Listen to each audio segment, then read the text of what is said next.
Hello, welcome to Juniper Level Botanic Garden, the home of Plant Delights Nursery. I'm going to talk to you today about the type of maintenance we do on our Baptisias. The Baptisias are the false indigos.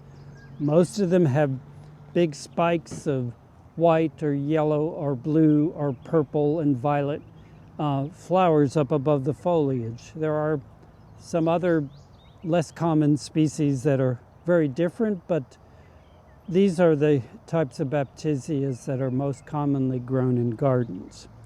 What I'm going to present to you is not something you have to do if you don't want to. The plants are going to be perfectly fine.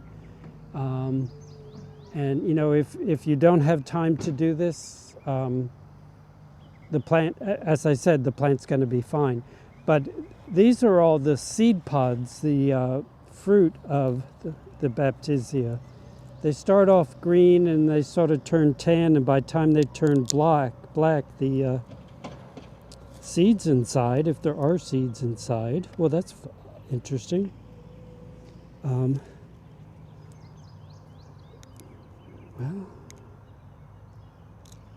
oh yeah, there's seed. Now, those are seeds there, and I've dropped a few, but there weren't that many, but that might be because these are hybrids, and hybrids are sometimes less fertile than their wild parents, the species, the original species. But the reason we remove the seed pods before the seed is shed is because the Baptisias we grow for display in the garden are primarily hybrids. When the hybrids have offspring, the seedlings will not necessarily represent mom. Some of them might look just like mom. Some of them might be prettier than mom. A lot of them will be pretty nondescript. But we'd like to make sure that our cultivar in the garden remains true. And so we remove all of them. There's only about 100 of them on this one plant, and this entire plant is just one plant. So we don't get unwanted seedlings. Now, if you don't care what color your seedlings are, and you have room for hundreds of seedlings, you can just let the seed drop. But bear in mind that if you change your mind, seedlings are pretty, well, Baptisias are hard to dig out once they get any size to them. They have very deep, leathery roots. It can be done, but it's not something you do casually. So we merely take the whole spike off, and we don't necessarily need to cut them all the way down to the next leaf. I just like to cut them low enough so I'm not looking, you know, like if I cut these ones just below the seeds, I'm still looking at ugly stumps, which are going to get uglier when they turn brown. So I cut them back into the foliage.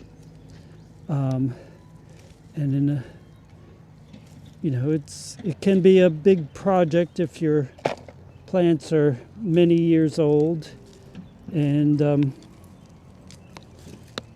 they've done well and bloomed well. But now, Mom always said you deadheaded things so they bloom better the next year. I don't necessarily think that plants function that way. They're going to try to bloom heavily every year. And most people are going to be more comfortable with pruning shears. I work faster with my knife, but it's only after, 50 years of using a knife. And I'll explain my technique. This is a single-bladed knife. It used to be a Swiss Army knife. It's now, the Swiss Army company has been bought by Velco. You might have to get it from a mail order source. But just like when you're cutting twine, you pull it taut and because it'll cut more readily if it's a taut than if it's not taut and just loose. I take the flower spike, the fruit spike that I want to remove, take the knife, I can follow the stem down, and I'm really more pulling the stem against the knife. My relationship to the knife and my fingers remains constant, and so my fingers are not passing by the knife blade. I still have 10 fingers after 50 years of using a knife, and I can just work much faster, and I have trouble following the stem down with the pruning shears. And if you're into efficiency, I cut a whole bunch of stems rather than cut one stem, throw it in the bucket, and the person who is a more casual gardener, we have too much to do to work inefficiently. The inefficient gardener might cut one stem, put it in the bucket.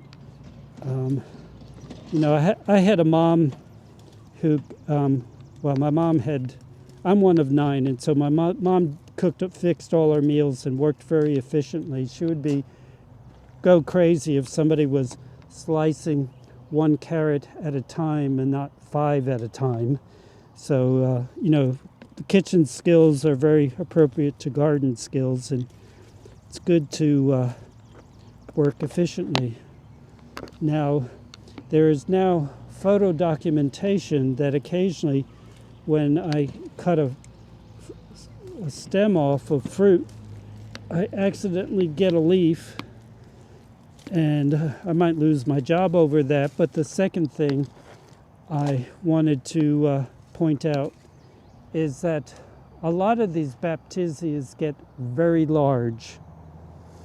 Don't be reluctant to cut them back if you need to liberate some of their neighbors. If they've gotten really large and they're overhanging some other plant, cut the Baptisia back. This big, robust Baptisia is starting to encroach on this neighbor, and so that this one doesn't get set back, we could just cut back a bunch of foliage.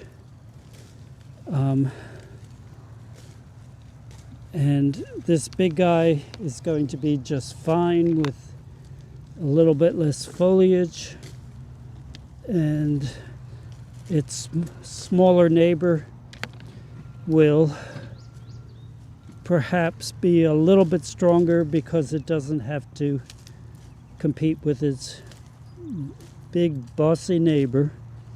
So, and if you needed to reduce a Baptisia all around, well, then you would just continue shearing it all the way around, and it will put out new growth where we cut it back and be spectacular again in the spring. And years ago, the pruning of herbaceous perennials was a fad where something that gets really big like these Baptisias were reduced maybe by a quarter or so.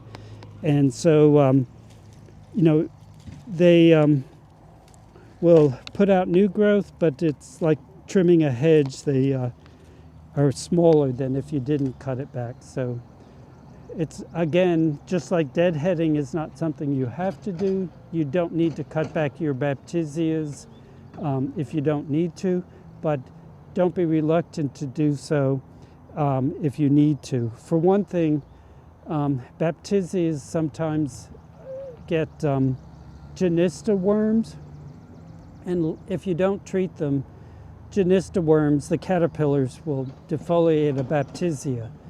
It can be treated with BT, the same beneficial bacteria that is used to control cabbage worms on cabbages and their cousins.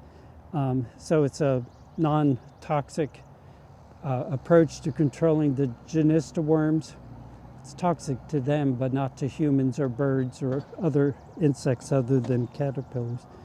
But my point is, sometimes they will defoliate the plant, and later on in the summer, the Baptisia will put up new foliage, and next spring will bloom as if that never happened to them.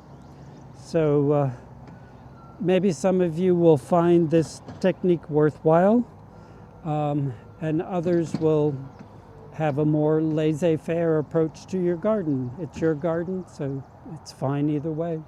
Thank you for your time today, and I hope to see you again in the garden.